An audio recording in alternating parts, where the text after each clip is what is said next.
इस वीडियो में हम बात करेंगे फंडामेंटल्स ऑफ डीबीएमएस और एसक्यूएल के बारे में।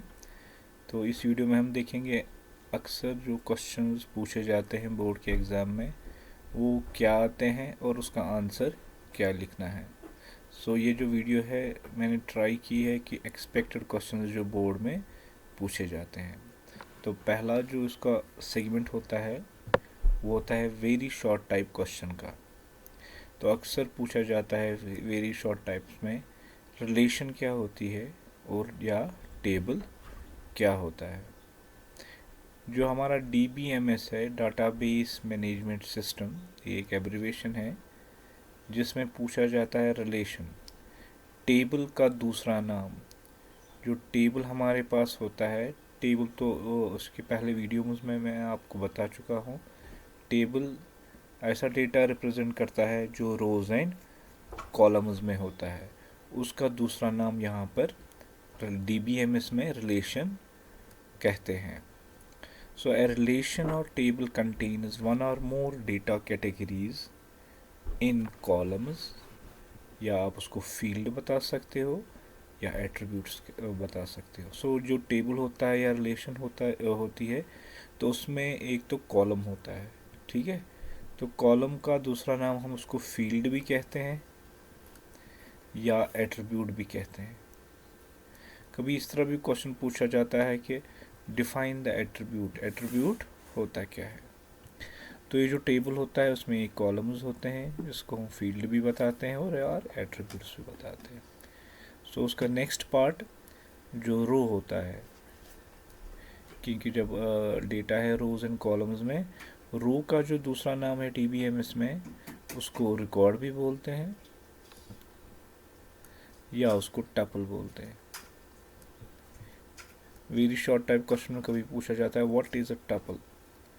तो TUPLE रो का दूसरा नाम है, या कॉलम का दूसरा नाम क्वेश्चन पूछा जाता है व्हाट इज द एट्रीब्यूट।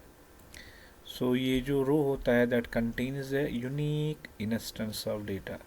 तो हर कोई जो एंट्री होती है रिकॉर्ड में वो हमेशा यूनिक होती है। अब यूनिक कैसे हम समझेंगे, जैसे एक रो होता है वो एक स्टूडेंट के लिए होता है, दूसरा रो जो होता है या जिसको टपल कहते हैं वो दूसरे स्टूडेंट के बारे में इंफॉर्मेशन होती है। तो हर रो हमेशा यूनिक बनता है, लेकिन कॉलम में यूनिक डेटा नहीं होता है।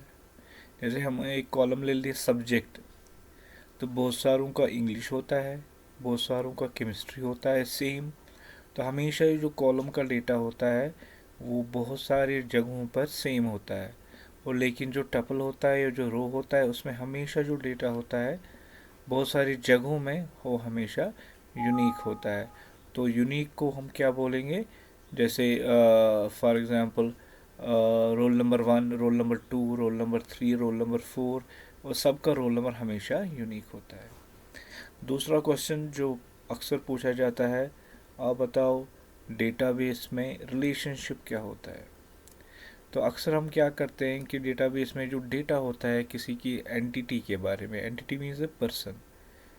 जैसे हमारा पर्सन होता है students, students are the entities, या फॉर एग्जांपल बैंक में कस्टमर्स आर द एंटिटीज़, या किसी ऑर्गेनाइजेशन में काम करते हैं employ, employees are the entities.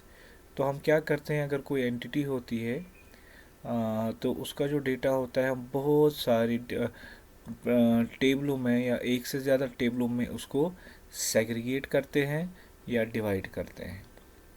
तो डिवाइड क्या होता है कि जैसे हमने एक टेबल बनाया, फिर दूसरा टेबल बनाया, तीसरा टेबल बनाया। तो अगर हमें जैसे स्टूडेंटों की इंफॉर्मेशन, जैसे आपकी अटेंडेंस एक टेबल में होगी, दूसरा टेबल जिसमें आपको मार्क्स शेड्यूल होगा, तीसरा टेबल जैसे आपकी स्पोर्ट्स एक्टिविटी है, या चौथा टेबल हमने बनाया जो किसके रिलेटेड होती है, जो होती है आपकी बोर्ड रिलेटेड एंट्रीज जिसमें होती है। तो ये चार टेबल जो है तो ये एक ही एंटिटी के बारे में होती है, स्टूडेंट्स के बारे में होती है। तो हम क्या करते हैं, इन टेबलों को आपस में ज्वाइन करते हैं।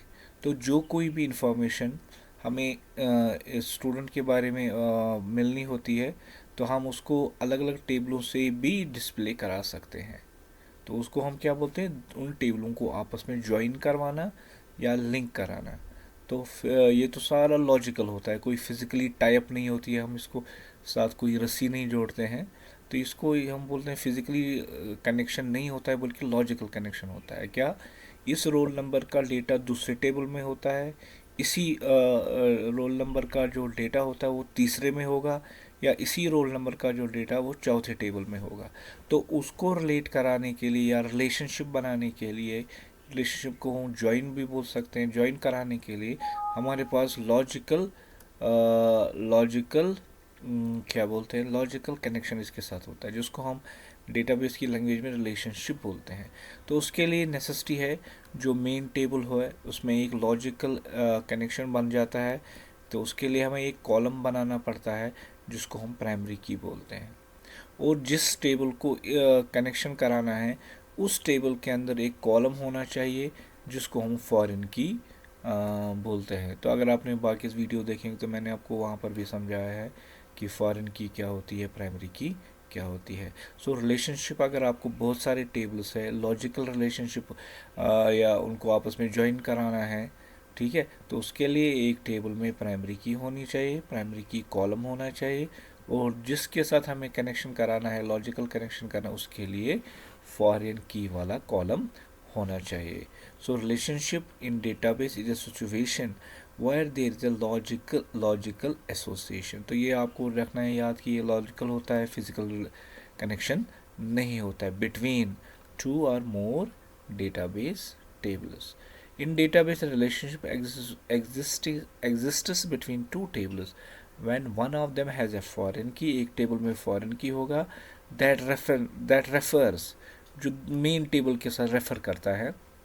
तो जिस टेबल को हम दूसरे टेबल के साथ कनेक्शन कराते हैं, तो उस टेबल में आपस में क्या हम कनेक्ट करवाते हैं, तो किससे, ए उस टेबल में प्राइमरी की होना चाहिए, और जिसके साथ हम कनेक्शन करा रहे हैं उसके पास फॉरेन की वाला कॉलम होना चाहिए। This single fact allows database to split. तो इसे हम क्या कर सकते हैं, एक बड़ा सा डेटाबेस जिसमें हमें बहुत सारे एक ही टेबल के कॉलम्स, 50-60 कॉलम्स अगर एक टेबल में होंगे, तो हम इजीली उसको अलग अलग टेबलों में डिवाइड कर सकते हैं। अब क्या फार्मूला है उसके लिए, लॉजिकल फार्मूला, एक टेबल में प्राइमरी की होनी चाहिए, दूसरे में फॉरेन की होनी चाहिए। इससे हम क्या उसके बहुत सारे अलग अलग टेबलों में डेटा स्टोर करवा सकते हैं। तो यही मकसद है रिलेशनशिप का डेटाबेस में। अब रिलेशनशिप कैसे बनाते हैं, हमारे पास टेक्निकल यूज होते हैं, टेक्निकल हम ऑपरेटर्स का इस्तेमाल करते हैं, जिसको हम बोलते हैं, अगर आपको एक टेबल को दूसरे टेबल के साथ ज्वाइन कराना है, रिलेशनशिप बनानी है, तो आप कैसे करोगे। तो उसके पास कुछ ऑपरेटर्स का इस्तेमाल होता है, जिसको हम इक्वी ज्वाइन बोलते हैं, या non equi type of join बोलते हैं, या रिलेशनशिप बोलते हैं। सो अगर आपने इक्वी का मतलब, अगर आपने दो टेबलों के पास एक के पास प्राइमरी की है, दूसरे के पास फॉरेन की है, तो उनको हम रिलेशनशिप बनाते हैं by using the equal to sign. So that's called the equi join या इक्वी रिलेशनशिप, ठीक है। तो अगर हमने दो टेबलों के को ज्वाइन किया जिसमें हमने इक्वल टू सिंबल का इस्तेमाल नहीं किया, तो हम उसको बोलते हैं non equi join type of relationship. So equi join and non equi joins are types of inner joins. हम दो टेबलों को ज्वाइन कर सकते हैं, लॉजिकल ज्वाइन कर सकते हैं, क्या इस्तेमाल कर सकते हैं, इक्वल टू साइन इस्तेमाल कर सकते हैं, या इक्वल टू के बगैर और कोई हम सिंबल इस्तेमाल कर सकते हैं। Equijoin in SQL is used to retrieve data from multiple tables using equality conditions. तो इक्वलिटी कंडीशन हम बनाते हैं कि अगर हमें, अब हमने दो तीन टेबलों में डेटा एक कस्टमर का डिवाइड किया, तो हम चाहते हैं कि तीनों टेबलों से एट अ टाइम हम डेटा डिस्प्ले करें। तो उसके लिए हमें क्या करना पड़ता है, इक्वल्ट का इस्तेमाल करना पड़ता है। तो उसको हम बोलते हैं इक्विजॉइन। कहाँ पर इक्वल टू कहाँ ज्वाइन हम करते हैं, क्योंकि आपने देखा होगा सिलेक्ट कमांड जब आपने इस्तेमाल की है, वहाँ पर कंडीशन के लिए हम वायर का इस्तेमाल करते हैं। सो जैसे हम विजुअल बेसिक में इफ़ का इस्तेमाल करते हैं, इफ़ के बदले जो डेटाबेस होता है वहाँ पर हम वेयर का इस्तेमाल करते हैं, WHERE। तो वेयर का इस्तेमाल करते हैं जो एक कंडीशन के बदले इस्तेमाल होता है किसमें, डेटाबेस लैंग्वेज में। So non equijoin in SQL is used to retrieve data from multiple tables using any other operator except the equality condition। तो equality के बगैर हम कोई और ऑपरेटर इस्तेमाल करते हैं और दोनों टेबलों को ज्वाइन करते हैं और वहाँ से डेटा को डिस्प्ले कराते हैं, तो उसको बोलते हैं नॉन इक्वी ज्वाइन। ठीक है। सो ये क्वेश्चन भी अक्सर पूछा जाता है एग्जामिनेशन में। फिर हमारा, तो मैंने अभी बताया कि टेबल के दो पहलू होते हैं, एक तो उसके अंदर टेबल होता है, टपल होता है, और टेबल के अंदर एट्रीब्यूट होता है। तो टपल को मैंने आपको बार बार बताया, that is called the row. And attribute जो होता है वो एक कॉलम का दूसरा नाम है। और single row of a table which contain is a single record for that relation or a table is called the tuple. तो टपल हम की डेफिनेशन अगर आप देखेंगे, this is the simple definition of the tuple. एक record जिसमें एक unique data store होता है उसको हम टपल बोलते हैं। In a DBMS database management system, अब attribute is also called as field. तो दैट्स ऑल्सो कॉल्ड है फील्ड, उसका नाम है। तो एट्रीब्यूट का दूसरा नाम है फील्ड, या उसको आप कॉलम भी बता सकते हैं। उसमें क्या होता है, is a piece of data that describes an entity, जिससे हम डिफाइन करते हैं एक एंटिटी। सो एंटिटी की एग्जांपल मैंने, एक पर्सन होता है या एक कस्टमर होता है, ठीक है, या सेल्स पर्सन होता है, इन सब को हम बोलते हैं एंटिटीज़। तो जो कॉलम होता है वो एंटिटी के बारे में डिफाइन करता है टेबल के बारे में। फॉर एग्जांपल, एक कस्टमर टेबल है, इसके अंदर एट्रीब्यूट्स क्या है, उस कस्टमर का नाम होता है, ठीक है, उसका एड्रेस होता है, उसका फ़ोन नंबर होता है। सो इन तीन कॉलमों के ज़रिए हम एक कस्टमर को डिफ़ाइन करते हैं। So this is customer here called the entity, जो डेटाबेस के अंदर स्टोर की जाती है। अच्छा, नल, जैसे फॉर एग्जांपल यहाँ पर आप देखते हो, आपके सामने एक फ़ाइल है जो वर्ड की फ़ाइल है, बहुत सारी जगह वहाँ पर खाली जगह है, जैसे ये खाली जगह है, यहाँ से खाली जगह है। इसी तरह हम टेबल के अंदर बहुत सारी जगहों पर अपना डेटा खाली रख सकते हैं। और खाली रखने का मतलब क्या है कि अगर आपको टेबल के अंदर डेटा खाली रखना है तो हम उसको बोलते हैं null value, a blank value, ठीक है, जहाँ पर वैल्यू नहीं है, जहाँ पर या अननोन और मिसिंग वैल्यू है, तो उसको हम बोलते हैं डेटाबेस के लैंग्वेज में, उसको बोलते हैं नल। ठीक है। सो नल डेटाबेस में ऐसा वैल्यू है, एक कॉलम में डेटा होता है जो नहीं होता है, मिसिंग होता है, ब्लैंक होता है, उसको हम बोलते हैं null. And null database field means that there is no value, उसके अंदर कोई डेटा नहीं है जो हमने रिकॉर्ड के अंदर नहीं डाला है, indicate is the absence of the value. तो नल एक डेफिनेशन आई थी, वो आप बताओ डाटाबेस में नल क्या होता है, जो खाली होता है या मिसिंग होता है या अननोन होता है, जिसके अंदर कोई वैल्यू नहीं होता है। और एक क्वेश्चन जैसे TCL, हमने ये जो SQL है इसको हमने SQL लैंग्वेज जो है इसके हमने अलग अलग ग्रुपों में डिफ़ाइन किया है। अगर आप रिकॉर्ड देखा होगा आपने पहले, तो मैंने बोला SQL क्या होता है और उसके डिफरेंट टाइप्स ऑफ कमांड्स क्या होते हैं। एक ग्रुप ऑफ कमांड्स क्या होता है जिसको हमने नाम दिया है डेटाबेस की SQL की लैंग्वेज में, ट्रांजैक्शन कंट्रोल लैंग्वेज। जैसे हम कोई ट्रांजैक्शन करते हैं, जैसे आप बैंक पे चले गए, आपने सेविंग अकाउंट से अपने पैसे निकाले, ठीक है, दिस कॉल्ड ट्रांजैक्शन। या बैंक में चले गए, आपने अपने पैसे डिपॉजिट किए, हो गई ट्रांजैक्शन। या आपने क्या किया, अपने अकाउंट से अपना मनी ट्रांसफ़र किया किसी और के अकाउंट में, सो दिस कॉल्ड ट्रांजैक्शंस। तो ट्रांजैक्शन होते हैं कैसे सॉफ्टवेयर के अंदर, ये जो ट्रांजैक्शंस होते हैं it is called a group of SQL command के ज़रिए से होता है, जिसको हम बोलते हैं TCL, ट्रांजैक्शन कंट्रोल लैंग्वेज। ठीक है। उसमें क्या क्या कमांड्स यूजल कमेंट आते हैं, जैसे आपने डेटाबेस के अंदर सॉफ्टवेयर जैसे बैंक में काम कर रहे हैं, तो आपने जो डेटा किसी का, अब ये नए कोई कस्टमर आ गया उसने पैसे निकाले, तो उसके बाद इसका अपडेट अकाउंट होता है, उसको अकाउंट से वो माइनस होना चाहिए। तो वो डेटा, वो जो ट्रांजैक्शन आपने की वो सेव होनी चाहिए, डेटा उसके अंदर आपके जो क्लाउड स्पेसिंग है उसके अंदर आपको ये जो चेंज हो गई है वो सेव होना चाहिए। तो कमांड है SQL में कमेंट। जिससे सेव ट्रांजैक्शन हो जाती है। सो जो कमेंट कमांड है, इससे जो भी डेटा होता है ये टेबल के अंदर, डेटाबेस के अंदर सेव हो जाता है। या कभी क्या होता है कि आपने कोई कमांड, आपने कमांड क्या लगा दी, डिलीट, कोई आपने ऐसी डेटा टेबल से हटा दिया जो डिलीट हो गया, लेकिन आपको नहीं करना था, अनडू करना था। जैसे आप देख रहे हो यहाँ पर टॉप में ये एक अनडू बटन है, जिससे अगर आपने कोई ट्रांजैक्शन किया या कोई एक्शन की है वो आप वापस ला सकते हो। So the command is here roll back. Database में जो ट्रांजैक्शन आपने की नहीं करनी थी उसको आप रोल बैक करवा सकते हैं। तो that's called restoring the database. ठीक है, जो आपने लास्ट में कमांड लिखी थी आप उसको वापस ला, कमेंट जो आपने सेव की थी लास्ट में या एग्जीक्यूट की थी उसको वापस ला सकते हो। अब है नेक्स्ट जो TCL की कमांड है, that's called save point. Save point जैसे होता है कि अगर हमारे पास एक लैपटॉप है या डेस्कटॉप है, हमने क्या करना है उसको हम क्या करते हैं, रेस्टोर पॉइंट करते हैं। हम पर्टिकुलर रेस्टोर पॉइंट और पर्टिकुलर डेट पे रखते हैं, या कभी हमारा सिस्टम ख़राब हो जाता है तो हम इसको वापस रेस्टोर करते हैं।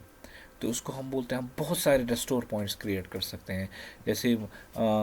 जैसे जनवरी में हमने एक रेस्टोर पॉइंट किया, तो उसके बाद फरवरी में और जो डेटा हमने सिस्टम में डाल दिया और एक रेस्टोर पॉइंट हमने क्रिएट किया। So you we can create multiple restore points for our system to get restored back. या अगर हम इस टाइम सिस्टम मेरा ख़राब हो गया तो फिर हमारी एक इन्फॉर्मेशन, आप you want to restore your system, हाँ रेस्टोर फॉर जनवरी डेट या आप रेस्टोर फॉर फरवरी डेट। तो ऐसे भी आप डेटाबेस के अंदर कमांड्स दे सकते हैं जिसके आप डिफरेंट रेस्टोर पॉइंट्स क्रिएट कर सकते हैं, जिसको हम बोलते हैं एक्चुअली SQL लैंग्वेज में उसको बोलते हैं save point. So save point is actually the restore point we can create for the SQL transactions. So restore point 1, restore point 2, restore point 3। फिर आपकी मर्ज़ी है कि आप अगर ट्रांजेक्शन आपने की तो आप वापस किस रेस्टोर पॉइंट पे जाना चाहते हैं, 1 पे जाना चाहते हो, 2 पे जाना चाहते हैं या 3 पे जाना चाहते हैं। तो SQL लैंग्वेज में वो कैसे क्रिएट किया जाता है, by using the TCL command, that's called the save point. तो the changes done till save point will be unchanged. जो आपने कोई चेंज ट्रांजैक्शन की इस टाइम, तो आप चाहते हैं वो पिछली ट्रांजैक्शनों में ना हो जाए, हम पिछली ट्रांजैक्शन में वापस जाना चाहते हैं, तो उसके लिए save point is available and all transactions after save will be rolled back. आप रोल बैक से एक ही ट्रांजैक्शन अनडू कर सकते हैं। अगर आपको मल्टीपल अनडूज करने हैं, पहला अनडू नहीं, उससे पहले अनडू या उससे पहले अनडू करना था, so you can have a multiple restore points या undo points using the command save point. तो क्वेश्चन पूछा जाता है, आप बताओ what are the relational operators in SQL, या रिलेशनल ऑपरेटर्स का दूसरा नाम है कंपैरिजन ऑपरेटर्स। तो पिछली बार ये जब क्वेश्चन आया था तो बोर्ड में कि एक सीरीज़ में आया था बताओ कंपैरिजन ऑपरेटर्स क्या होते हैं, या दूसरे में आया था what are the relational operators. So both the terms are same. So जैसे हमारे रिलेशनल या कंपेयर ऑपरेटर में क्या आता है, लेस देन ऑपरेटर आता है, ग्रेटर देन आ जाता है, ग्रेटर देन और इक्वल टू, लेस देन और इक्वल टू। तो जैसे इंग्लिश में हम लिखते हैं नॉट इक्वल टू, लेकिन आपको SQL में क्या लिखना है, लेस देन और ग्रेटर देन इकट्ठे लिखोगे तो उसका मतलब है SQL टर्म में not equal to. So this is the list of the relational और कंपैरिजन ऑपरेटर्स। तो रेफरेंशियल इंटीग्रिटी, तो जैसे मैंने आपको बताया कि अगर हम दो टेबलों को ज्वाइन करते हैं तो उसके लिए ये होता है कि एक टेबल में प्राइमरी की होना चाहिए और दूसरे में फॉरेन की होनी चाहिए। तो फॉरेन की का दूसरा नाम जो हम बोलते हैं इट्स कॉल्ड रेफरेंशियल इंटीग्रिटी। तो अगर अब दूसरे टेबल में फॉरेन की कॉलम बन जाता है तो हमने क्या वहाँ पर अप्लाई किया, हमने रेफरेंशियल इंटीग्रिटी अप्लाई की। So referential integrity constraint, constraint means actually restriction. तो क्या होता है, इस फॉरेन की से क्या होगा, एक रेस्ट्रिक्शन आ जाती है एक टेबल में कि आप दूसरे टेबल के साथ ज्वाइन किए हुए हो। तो अगर हमने एक टेबल में एक कॉलम ऐसा बनाया जिसमें हमने रेफरेंशियल इंटीग्रिटी बनाई, तो आप उस टेबल के डेटा को तब तक डिलीट नहीं कर सकते हैं जो आपने प्राइमरी की के साथ उस टेबल को कनेक्शन किया होता है। तो this called the constraint, restriction. तो जब तक कि आप उस प्राइमरी वाले कॉलम में डिलीट नहीं करेंगे, या आप, इसका मतलब क्या होता है कि ये दोनों टेबल आपस में टाई किए हुए हैं, so they are related to each other. So referential integrity का मतलब होता है कि आपने उस टेबल के अंदर एक कॉलम बनाया है जो टेबल फॉरेन की के नाम से जाना जाता है। ए फॉरेन की इज ए की हुज वैल्यूज आर डिराइव्ड, कहाँ से उसके वैल्यू किस पे डिराइव किए जाते हैं, जो जो प्राइमरी की के टेबल के साथ कनेक्ट किया होता है। प्लीज रिमेंबर, रेफरेंस मीन्स ये जो प्राइमरी की फॉरेन की वाला कॉलम होता है उसमें जो वैल्यू होता है वही वैल्यू प्राइमरी की में भी होता है। सो दैट्स वाई कि रोल नंबर 1 वहाँ पर भी होगा, और जिस टेबल के साथ आपने फॉरेन की बनाई है वहाँ पर भी रोल नंबर 1 होगा। सो 1 फॉरेन की का वैल्यू वो कहाँ से आ जाता है, जो एक्चुअली हमने प्राइमरी की वाले दूसरे टेबल के साथ में कॉलम में हो जाता है। सो इसका वैल्यू जो फॉरेन की का वैल्यू वही होता है जो वहाँ पर प्राइमरी की का वैल्यू होता है। और एक कांस्टेंट होता है कि हम एक कॉलम पे एक चेक लगा सकते हैं। क्या चेक लगा, जैसे फॉर एग्जाम्पल चेक पोस्ट किसी जगह होता है वहाँ पर चेक किया जाता है, वैलिडिटी चेक की जाती है आधार कार्ड के हिसाब से या आइडेंटिटी कार्ड के हिसाब से। तो यहाँ पर भी हम इसी कॉलम के अंदर जो डेटा होता है उसको चेक लगा सकते हैं कि आपने यही डेटा तो डाला है कि नहीं। सो चेक कांस्टेंट जो होता है वो उसको लिमिट रेस्ट्रिक्ट करता है वैल्यू को। किसको रेस्ट्रिक्ट करता है, वैल्यू को। जैसे हम यहाँ पर आप देखते हैं हमने एक एज का कॉलम समझ लीजिए, हमने एक टेबल में एक एज का कॉलम लगाया है, तो हम टेबल के अंदर एक रेस्ट्रिक्शन डाल सकते हैं, चेक करवा सकते हैं कि ये जो वैल्यू फिर उसके अंदर डाला जाता है क्या वो 18 से या 18 से ज़्यादा एंटर हो रहा है। अगर किसी ने उसमें 17 का वैल्यू एंटर किया तो वहाँ पर एरर आ जाएगा। तो ये कैसे पॉसिबल है, हम एक कॉलम के अंदर एक रेस्ट्रिक्शन डालते हैं जिसको हम किसके ज़रिए से डाल सकते हैं, चेक। सो चेक से क्या होता है, particular allowed values in a particular column के अंदर एंट्री की जा सकती है। So constant is called the check constant. तो एसक्यूएल में बहुत सारे फंक्शंस है, अलग से मैंने वीडियो भी बनाया है, उसमें कुछ पर्टिकुलर फंक्शन जैसे नेक्स्ट डे या लास्ट डे आपको डिफाइन करना पड़े। तो नेक्स्ट डे ऐसा डे हमें बताता है जो आगे आने वाला होगा, उस दिन क्या मंडे है, अगर मंडे है तो उस दिन कौन सा डेट होगा। फॉर एग्जाम्पल यहाँ पर एक एग्जाम्पल है इसके, नेक्स्ट डे बताओ मुझे जो 24 जून से आगे चलेंगे, और मुझे बताओ उस थर्सडे का डेट कब क्या होगा। सो इस ये क्या नेक्स्ट डे फंक्शन क्या करती है, ये 24 जून 2020 को देख के उसके देखते हैं कि उस डेट के बाद जो थर्सडे आने वाली है उसका डेट बता दो। सो उसके बाद 24 जून के बाद जो थर्सडे आएगी, से दैट्स 29 जून। तो 29 जून क्या होगी, that would be the Thursday. So next day function से हम क्या करते हैं, आगे आने वाला डे नेम को हम कंफर्म करते हैं कि कौन सा डेट होगा। या लास्ट डे, हर किसी मंथ का जैसे लास्ट डे होता है, किसी का मंथ होता है, मंथ में 31 आता है, 28 आता है। जैसे फरवरी में खाली 28 डेज होते हैं, तो लास्ट डे जो 28 का होगा, so it will say it is 28, या कौन 30 नंबर ना कौन सा होगा। या 30 आता है किसी हर मंथ में नंबर ऑफ डेज, या 31 डेज आते हैं एक मंथ में। तो वो कैसे पता चलेगा कि हमें किस मंथ में 28 डेज़ है, किस मंथ में 30 डेज़ है, या किस मंथ में 31 डेज़ है। तो उसके लिए हमारे पास फंक्शन है that's called the last day. Last day की एग्जांपल्स में आप लास्ट डे मुझे बताओ, ये जो नवंबर है, नवंबर का मुझे बता दो उसका लास्ट डे क्या है। सो 30 नवंबर लास्ट डे है उस नवंबर का होता है। अगर हमने मार्च का दिया होता तो यहाँ पर 31 आ जाता है, या अगर हमारे पास फरवरी का डेट तो यहाँ पर 28 डेट आ जाता है। ठीक है। सो हमारे पास नेक्स्ट डे ये आगे वाले दिन के, वीक के आगे वाले दिन के बारे में बोलता है, और जो लास्ट डे होता है मंथ का, जो लास्ट डे होता है ये 28 है, 30th है या 31 है, उसके बारे में हमें बताता है। सो नेक्स्ट क्वेश्चन है वाइल्ड कार्ड्स। वाइल्ड कार्ड्स होते हैं जो डिफाइन करते हैं एक अननोन सिंगल कैरेक्टर या अननोन मल्टीपल कैरेक्टरों को डिफाइन करता है, तो उसको बोलते हैं हम यहाँ पर वाइल्ड कार्ड। सो वाइल्ड कार्ड क्या होता है, सो वाइल्ड एंड उसके साथ आपको इसमें डिलिमिटर, ठीक है, डिलिमिटर क्या हम इस्तेमाल करते हैं, जो एक कॉलम और दूसरे डेटा को सेपरेट करता है। जैसे इंग्लिश में हम लिखते हैं कामा, कामा का इस्तेमाल करते हैं, क्या करते हैं, एक लाइन और दूसरी लाइन को सेग्रीगेट करते हैं, अलग करते हैं। या सेमी कॉलन लगाते हैं किसी सेंटेंस, तो उससे भी क्या होता है कि अलग अलग चीज़ें डिफाइन हो जाती है। So those are here called delimiters. So wild card is use to substitute, ये हमारे पास एक सबस्टिट्यूट वैल्यू होता है जो डिफाइन करता है क्या। सो पहले it is a substitution character, ठीक है। वाइल्ड कार्ड क्या होता है, सबस्टिट्यूशन कैरेक्टर। इसमें हम क्या डिफाइन करते हैं, या तो एक कैरेक्टर इससे डिफाइन होता है, या तो सबस्टिट्यूट एक आ जाता है, या बहुत सारे और कैरेक्टर्स के सबस्टिट्यूशन हो जाती है, ठीक है। तो ये एग्जाम्पल से मैं आपको समझाता हूँ। जैसे यहाँ पर एग्जाम्पल है सिलेक्ट स्टार फ्रॉम स्कूल, तो ये एक एसक्यूएल कमांड है जिससे क्या होता है, ये जो स्कूल टेबल है, school is here indicates that there is a table name. तो सिलेक्ट मीन्स हो गया डिस्प्ले कराना, ठीक है। तो स्टार मतलब हो गया ऑल कॉलम्स।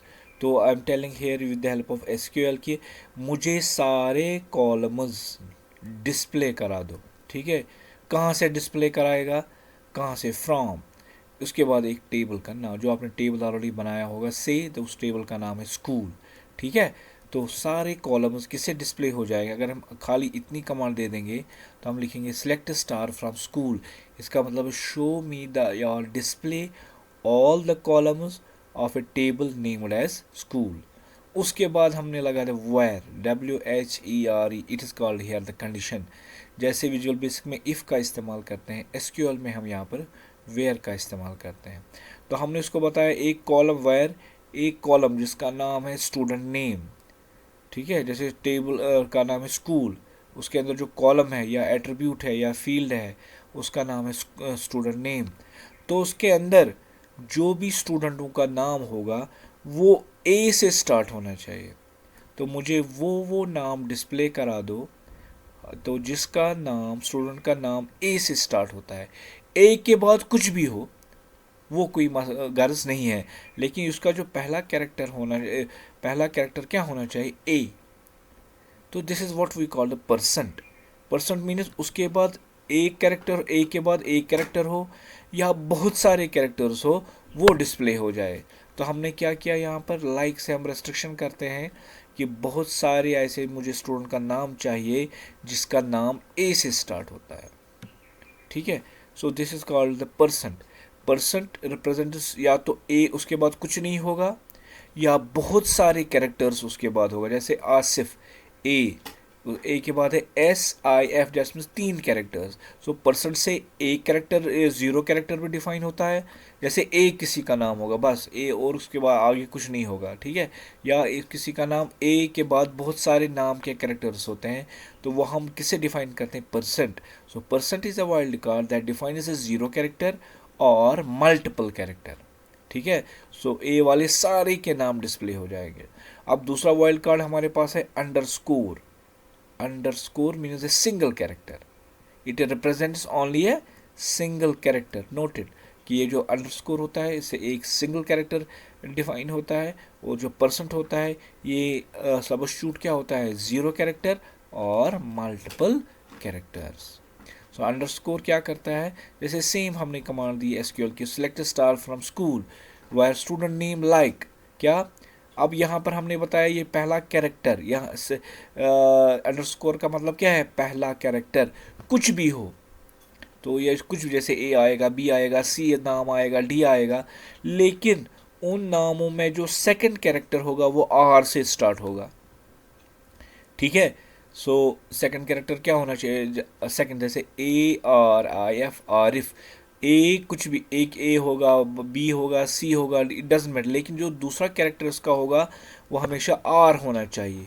तो ये जो अंडरस्कोर है ये भी वाइल्ड कार्ड है जिससे एक कैरेक्टर रिप्रेजेंट करता है। अगर मैंने इस अंडरस्कोर के जगह परसेंट लगाया होता तो उसमें ए कोई कैरेक्टर भी नहीं आ सकता था और बहुत सारे कैरेक्टर भी डिफाइन होते हैं। So underscore represent substitutes only the one character, percent substitutes more than one character. तो आर के बदले, आर के बाद कोई भी कैरेक्टर होगा, जैसे हमने लिखा ARIF, IF हो गया दो कैरेक्टर, तो पर्सन से दो कैरेक्टर डिफाइन हो गए। तो इस तरह हम वाइल्ड कार्ड सब्स्टिट्यूशन के ज़रिए क्वेरी में लाइक के साथ ही इस्तेमाल करते हैं। ठीक है, लाइक के साथ ही हम इसको इस्तेमाल करते हैं। तो याद रखिए कि हम लाइक के साथ हमेशा वाइल्ड कार्ड्स का इस्तेमाल करते हैं।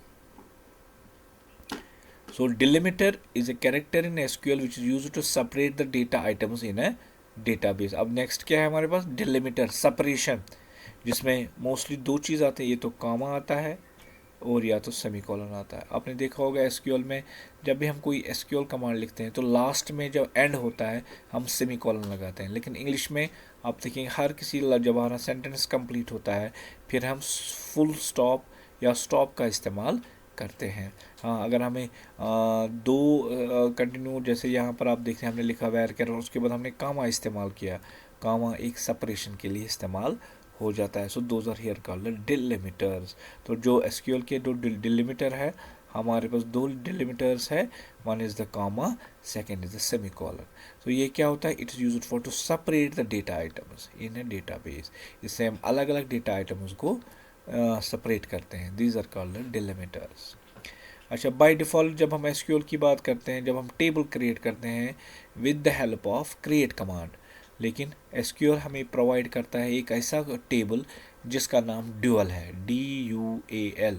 सो dual is a single column and single cell in a record, जिसके अंदर एक कॉलम बन जाता है और एक एंट्री रिकॉर्ड के तौर पर वहाँ पर स्टोर की जाती है। सो ये बाय डिफ़ॉल्ट ऑटोमेटिकली एसक्यूएल हमारे पास उसके अंदर अवेलेबल है। That's called the dual table. Dual table क्या होता है, उसमें एक कॉलम होता है और रिकॉर्ड जो होता है उसमें एक ही एंट्री होती है। That's called the dual. So dual is a table automatically created by Oracle database. ठीक है, तो ये जो ड्यूअल है ये एक टेबल है जो ऑटोमेटिकली ओरेकल या डेटाबेस में क्रिएट हो जाता है with in the data dictionary. Dictionary क्या होती है, उसमें जो सारी एंट्रीज होती है उसमें ड्यूअल की भी एंट्री होती है। So dual is treated as a table. So dual is in the schema structure of the user सिस।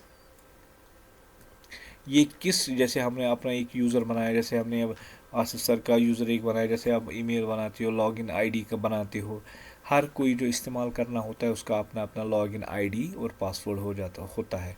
तो यहाँ पर जो जैसे हम डेटाबेस के अंदर यूज़र्स क्रिएट करते हैं, हर कोई यूज़र जो, जैसे बैंक में आप देखते हो 10 एम्प्लॉयज़ काम करते हैं, अलग अलग सिस्टम पे काम करते हैं, तो हर किसी बैंक एम्प्लॉय का अपना एक यूज़र आईडी और पासवर्ड होता है। ठीक है, तो हमारा जो एक बाय डिफ़ॉल्ट जो हम डेटाबेस जब सॉफ्टवेयर इंस्टॉल करते हैं, बाय डिफ़ॉल्ट ये जो डेटाबेस बन जाती है, बाय डिफ़ॉल्ट एक यूज़र बन जाता है जिसका नाम है sys. Sys means a system user, SYS means actually the system user, जिसके अंदर ऑटोमेटिकली भी क्या ड्यूअल टेबल बन जाता है जब हम उसको इंस्टॉल करते हैं। तो ये जो ड्यूअल टेबल है ये किस यूज़र में बन जाता है, सिस्टम यूज़र में बन जाता है, जिसका शॉर्ट फॉर्म में हम लिखते हैं SYS। लेकिन जो फिर उसके बाद जितने भी यूज़र्स बनते हैं सब के सब यूज़र्स इस वाले टेबल को इस्तेमाल कर सकते हैं, but is accessible by the name dual to all user. जितने भी उस डेटाबेस में आप यूज़र बनाओगे सब के सब इस ड्यूअल टेबल को इस्तेमाल कर सकते हैं। So it has a one column. ठीक है, इसके अंदर एक कॉलम होता है जो डमी होता है, जो परमानेंटली स्टोर नहीं होता है। आप याद रखें कि जो हमें ड्यूअल टेबल बनता है उसमें हमेशा टेम्परेरी डेटा उसके अंदर स्टोर रहता है, परमानेंटली कोई चीज़ उसके अंदर आप स्टोर नहीं करवा सकते हैं। और उसका जो डेटा टाइप होता है वो होता है var_char_2। ठीक है, तो var_char_2 का मतलब है वो खाली characters and numbers in the form of var_char_2 he store करवाता है, और उसकी एंट्री खाली एक एंट्री होती है, एक कैरेक्टर की एंट्री होती है। ठीक है, या एक नंबर्स की एंट्री होती है। एंड कंटेन्स वन रो, उसके अंदर क्या होता है, एक रो उसके अंदर होता है। So one column and one row table is called the dual table. सो आप बता सकते हैं ये जो ड्यूअल टेबल होता है उसमें एक कॉलम होता है और एक रो होता है। सो कंटिन्यू होते हैं। सो अपर एंड इनिट कैप, सो हमारे पास एसक्यूएल में बहुत सारे फंक्शंस हैं जिसको हम अपर बोलते हैं। अपर मतलब कैपिटलाइज करना, अपर केस में उसको कन्वर्ट करना। इनिट कैप क्या होता है? इनिशियल कैरेक्टर, पहला कैरेक्टर वर्ड का कैपिटल बनाना और बाकी सारी स्मॉल हो जाना। ठीक है। सो इनिट कैप जैसे बर्न हॉल स्कूल, जब हमने इनिट कैप लगाया इसके साथ तो इनिट कैप होगा हर किसी वर्ड का पहला पहला कैरेक्टर कैपिटल बन गया। तो यहाँ पर बी कैपिटल बन गया, तो यहाँ पर एच कैपिटल हो गया और यहाँ पर एस स्कूल में से खाली एस कैपिटल हो गया। That's called initial cap. लेकिन अगर अपर लगाओगे या लवर और इसकी L O W E R, वो उसको स्मॉल में कन्वर्ट करता है। सो आप देखो ये पूरा बर्न हॉल स्कूल कैपिटलाइज हो गया बाय यूजिंग द फंक्शन अपर। अच्छा, और एक क्वेश्चन, लॉजिकल ऑपरेटर्स। तीन ही लॉजिकल ऑपरेटर्स है यहाँ पर, बेसिक, एंड, और, not. These are the logical operators used in SQL. Like class तो अभी हमने देखी कि एग्जांपल लाइक क्लास जो है वो वायर क्लास के यूज़ में कोई चीज़ सर्च करने के लिए इस्तेमाल होता है। हम जैसे हमने बताया कि मुझे डिस्प्ले करा दो जिसका नाम ए से स्टार्ट होता है, जैसे इसको ऊपर हमने यहाँ पर किया है इस क्वेश्चन में। यहाँ पर display me the all the records where student name is having the first character any and but the second character must be R। तो उसे हम एक सर्च करवाते हैं। सो लाइक से हम अक्सर सर्च का इस्तेमाल करते हैं और टेबल के अंदर डेटा डिस्प्ले कराते हैं। There are two wild cards used with conjunction with the like operator. So like operator के साथ हमेशा वाइल्ड कार्ड्स का इस्तेमाल होता है। क्या क्या मैंने आपको बताया, एक तो परसेंट होता है, एक इसमें से परसेंट साइन का परसेंट डिनोटिस ज़ीरो कैरेक्टर और मल्टीपल कैरेक्टर्स। लेकिन अंडरस्कोर दूसरा एक ऐसा इस्तेमाल किया जाता है जो हमेशा रिप्रेजेंट क्या करता है? Single character. This is what we call the different definition of the like class के साथ हमेशा वाइल्ड कार्ड्स का इस्तेमाल होता है। Three case manipulative functions Oracle क्या होता है? लवर होता है वो स्मॉल लेटर्स में उसको चेंज करता है, अपर उसको कैपिटलाइज बनाता है, और इनिट कैप जो पहला कैरेक्टर वर्ड का होता है वो कैपिटल हो जाता है। नेम 5 कैरेक्टर मैनिपुलेशन फंक्शंस, जो आपने मेरे पिछली वीडियो में भी देखा होगा कि हमारे पास मैनिपुलेटिव फंक्शंस है, कैरेक्टर मैनिपुलेटिव फंक्शंस है जो ओरेकल में अवेलेबल है। क्या?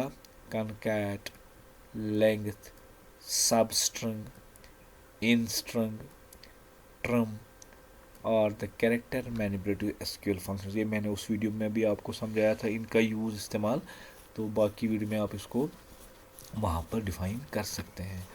सो अल्हम्दुलिल्लाह हमने वेरी शॉर्ट टाइम में कंप्लीट किया है। अगर कोई डाउट हो आप मुझसे पूछ सकते हो। अस्सलामु अलैकुम।